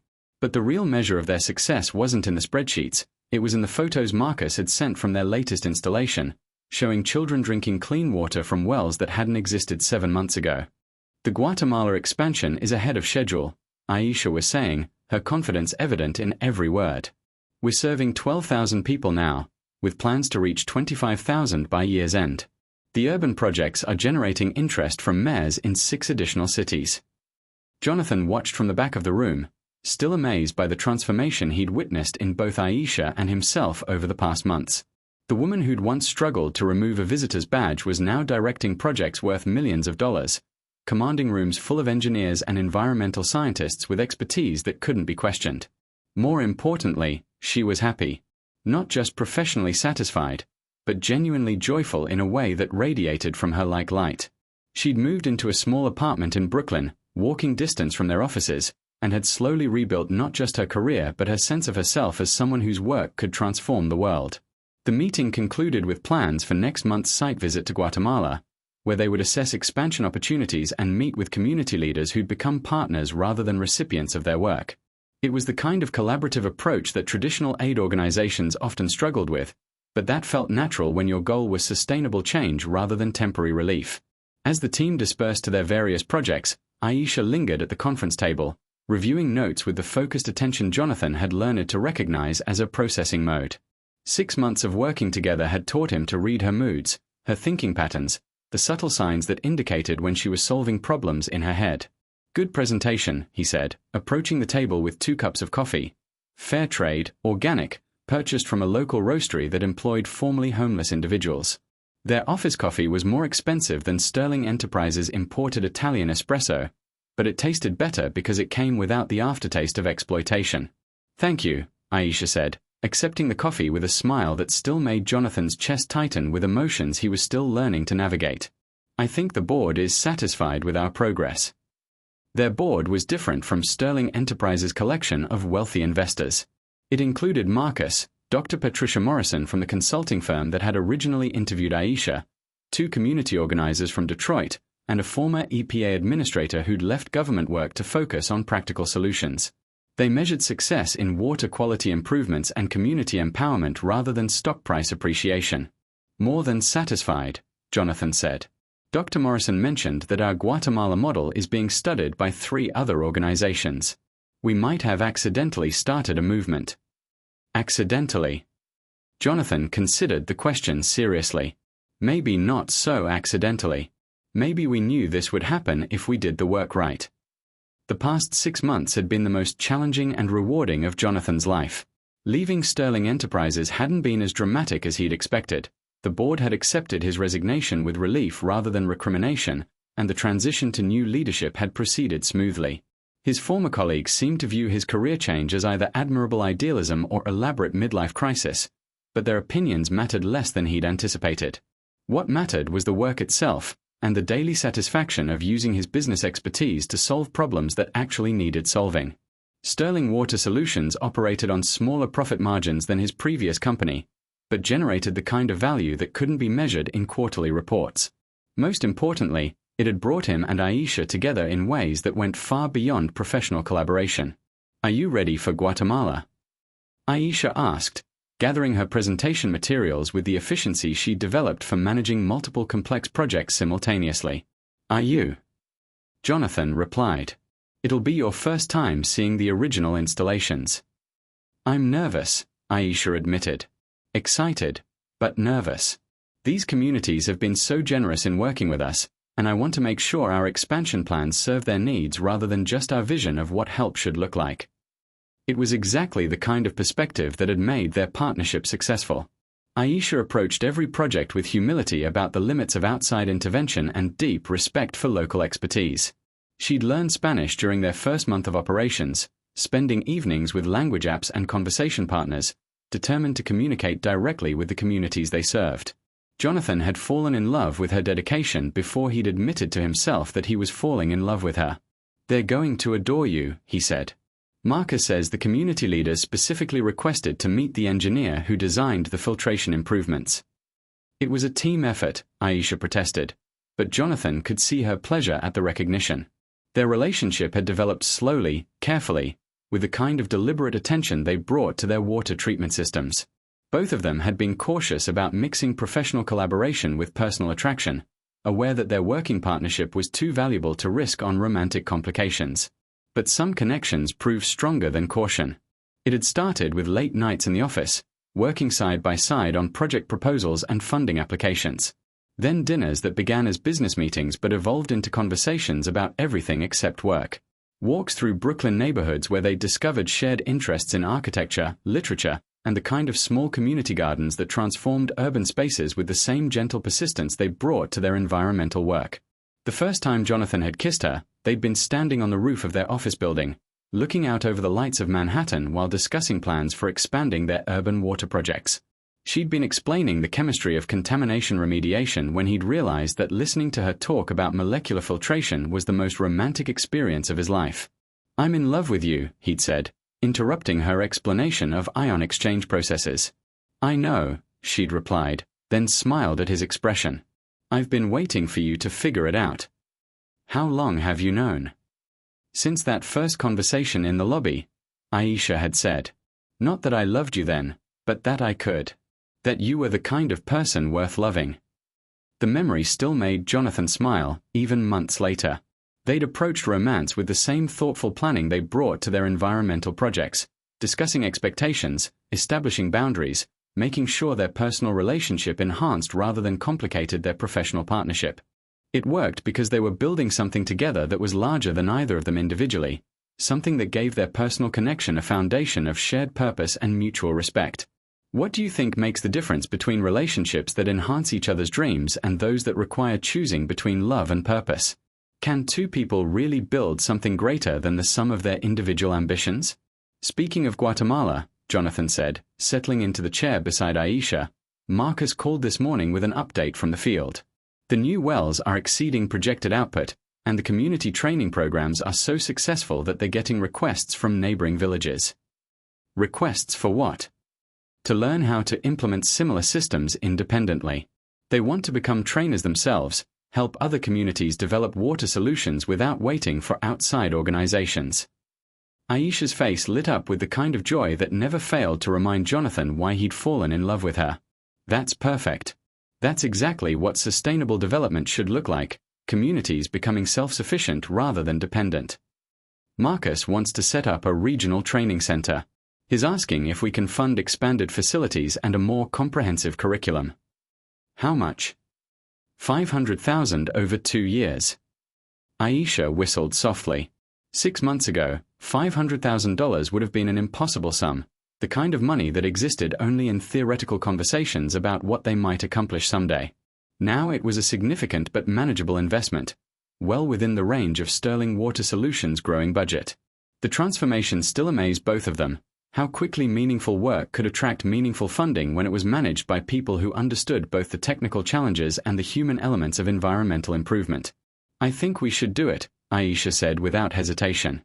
"If communities can become trainers and technical support providers for each other, We can scale our impact exponentially without scaling our overhead.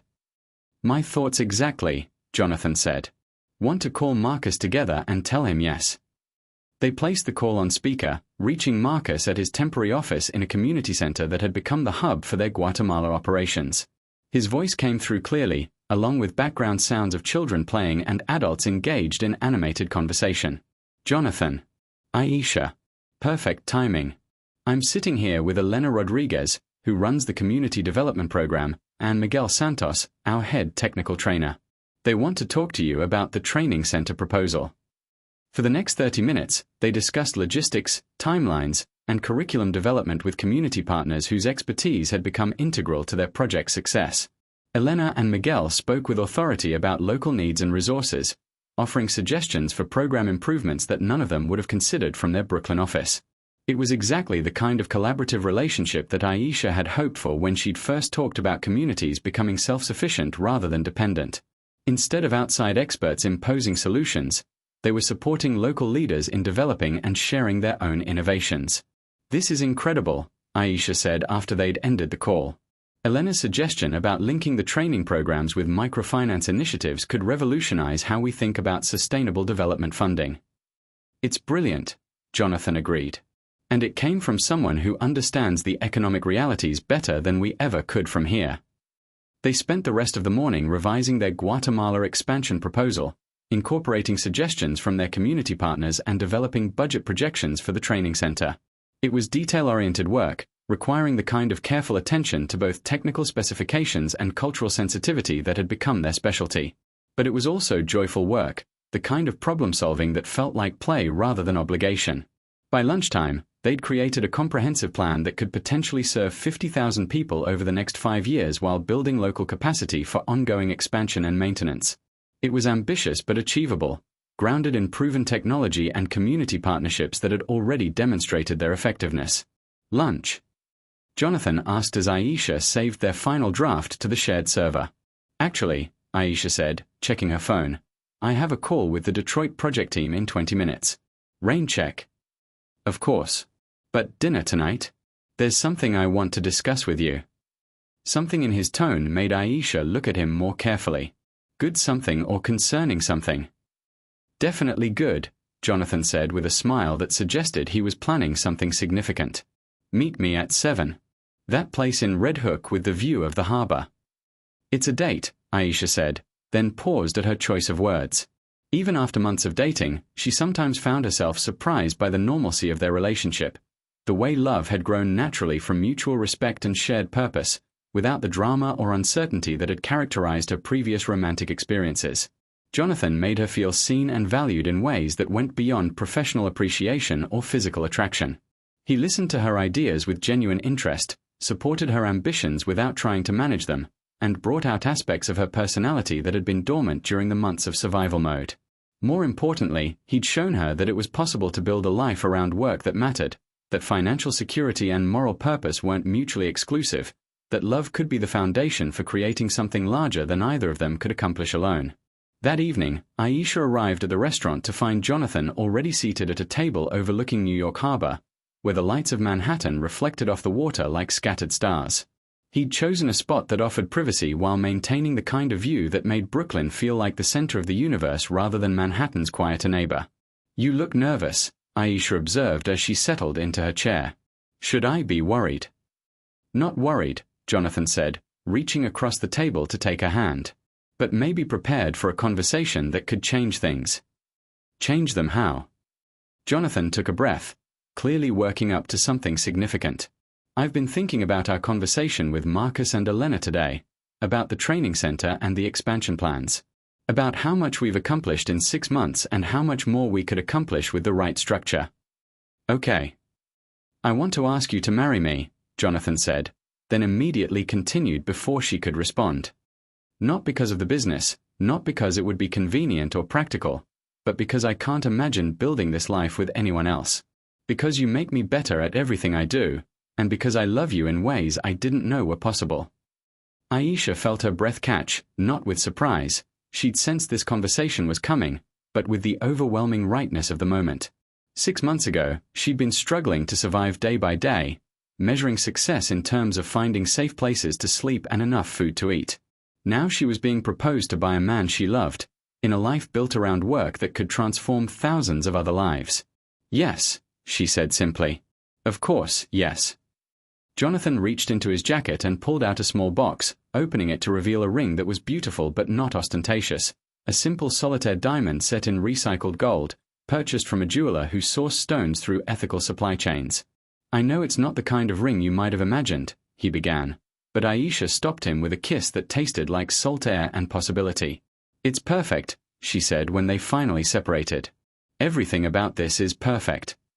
As Jonathan slipped the ring onto her finger, Aisha found herself thinking about the visitor's badge that had brought them together, the simple moment of kindness that had led to conversations that had led to collaboration that had led to love that had led to this moment overlooking the harbor where ships brought goods from around the world to a city that never stopped reinventing itself. There's something else, Jonathan said, settling back into his chair with the expression of someone who had more surprises planned. Sterling Water Solutions has been invited to present our Guatemala model at the UN Climate Summit next month. They want us to discuss scalable approaches to community-based environmental solutions. They want us to present. Both of us. Both of us. Apparently our partnership model is exactly the kind of innovative approach they're looking for. Private sector resources, community expertise, measurable impact, and sustainable expansion. Aisha felt tears forming in her eyes, not from sadness, but from the overwhelming realization that the professional recognition she'd thought was lost forever had returned in a form more meaningful than she'd ever imagined possible. I never thought I'd speak at the UN, she said softly. I never thought I'd have work worth speaking about at the UN, Jonathan replied. But here we are.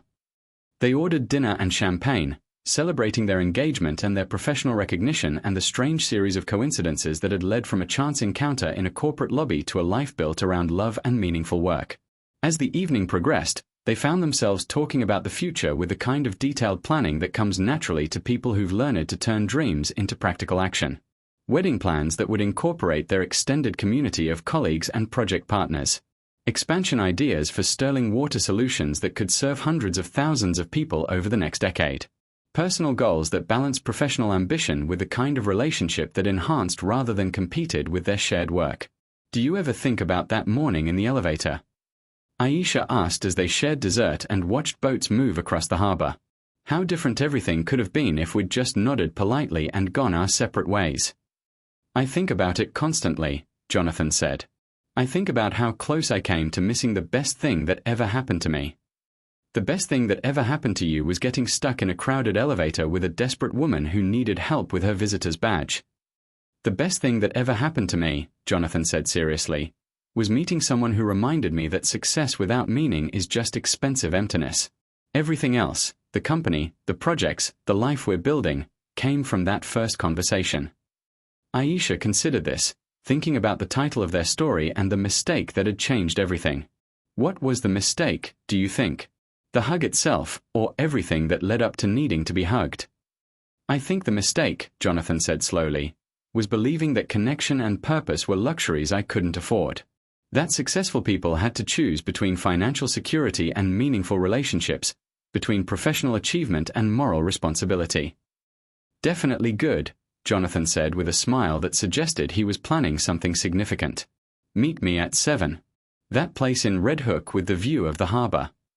It's a date, Aisha said, then paused at her choice of words. Even after months of dating, she sometimes found herself surprised by the normalcy of their relationship, the way love had grown naturally from mutual respect and shared purpose, without the drama or uncertainty that had characterized her previous romantic experiences. Jonathan made her feel seen and valued in ways that went beyond professional appreciation or physical attraction.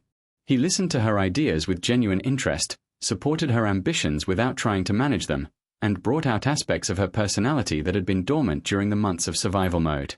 More importantly, he'd shown her that it was possible to build a life around work that mattered, that financial security and moral purpose weren't mutually exclusive, that love could be the foundation for creating something larger than either of them could accomplish alone. That evening, Aisha arrived at the restaurant to find Jonathan already seated at a table overlooking New York Harbor, where the lights of Manhattan reflected off the water like scattered stars. He'd chosen a spot that offered privacy while maintaining the kind of view that made Brooklyn feel like the center of the universe rather than Manhattan's quieter neighbor. "You look nervous," Aisha observed as she settled into her chair. "Should I be worried?" "Not worried," Jonathan said, reaching across the table to take her hand. "But maybe prepared for a conversation that could change things." "Change them how?" Jonathan took a breath, clearly working up to something significant. "I've been thinking about our conversation with Marcus and Elena today, about the training center and the expansion plans, about how much we've accomplished in 6 months and how much more we could accomplish with the right structure." "Okay. I want to ask you to marry me," Jonathan said, then immediately continued before she could respond. "Not because of the business, not because it would be convenient or practical, but because I can't imagine building this life with anyone else. Because you make me better at everything I do, and because I love you in ways I didn't know were possible." Aisha felt her breath catch, not with surprise. She'd sensed this conversation was coming, but with the overwhelming rightness of the moment. 6 months ago, she'd been struggling to survive day by day, measuring success in terms of finding safe places to sleep and enough food to eat. Now she was being proposed to by a man she loved, in a life built around work that could transform thousands of other lives. "Yes," she said simply. "Of course, yes." Jonathan reached into his jacket and pulled out a small box, opening it to reveal a ring that was beautiful but not ostentatious, a simple solitaire diamond set in recycled gold, purchased from a jeweler who sourced stones through ethical supply chains. "I know it's not the kind of ring you might have imagined," he began, but Aisha stopped him with a kiss that tasted like salt air and possibility. "It's perfect," she said when they finally separated. "Everything about this is perfect." As Jonathan slipped the ring onto her finger, Aisha found herself thinking about the visitor's badge that had brought them together, the simple moment of kindness that had led to conversations that had led to collaboration that had led to love that had led to this moment overlooking the harbor where ships brought goods from around the world to a city that never stopped reinventing itself. "There's something else," Jonathan said, settling back into his chair with the expression of someone who had more surprises planned. "Sterling Water Solutions has been invited to present our Guatemala model at the UN Climate Summit next month. They want us to discuss scalable approaches to community-based environmental solutions. They want us to present. Both of us. Both of us. Apparently our partnership model is exactly the kind of innovative approach they're looking for. Private sector resources, community expertise, measurable impact, and sustainable expansion." Aisha felt tears forming in her eyes, not from sadness, but from the overwhelming realization that the professional recognition she'd thought was lost forever had returned in a form more meaningful than she'd ever imagined possible. "I never thought I'd speak at the UN," she said softly. "I never thought I'd have work worth speaking about at the UN," Jonathan replied. "But here we are." They ordered dinner and champagne, celebrating their engagement and their professional recognition and the strange series of coincidences that had led from a chance encounter in a corporate lobby to a life built around love and meaningful work. As the evening progressed, they found themselves talking about the future with the kind of detailed planning that comes naturally to people who've learned to turn dreams into practical action. Wedding plans that would incorporate their extended community of colleagues and project partners. Expansion ideas for Sterling Water Solutions that could serve hundreds of thousands of people over the next decade. Personal goals that balanced professional ambition with the kind of relationship that enhanced rather than competed with their shared work. "Do you ever think about that morning in the elevator?" Aisha asked as they shared dessert and watched boats move across the harbor. "How different everything could have been if we'd just nodded politely and gone our separate ways." "I think about it constantly," Jonathan said. "I think about how close I came to missing the best thing that ever happened to me. The best thing that ever happened to you was getting stuck in a crowded elevator with a desperate woman who needed help with her visitor's badge. The best thing that ever happened to me," Jonathan said seriously, "was meeting someone who reminded me that success without meaning is just expensive emptiness. Everything else, the company, the projects, the life we're building, came from that first conversation." Aisha considered this, thinking about the title of their story and the mistake that had changed everything. What was the mistake, do you think? The hug itself, or everything that led up to needing to be hugged? "I think the mistake," Jonathan said slowly, "was believing that connection and purpose were luxuries I couldn't afford. That successful people had to choose between financial security and meaningful relationships, between professional achievement and moral responsibility.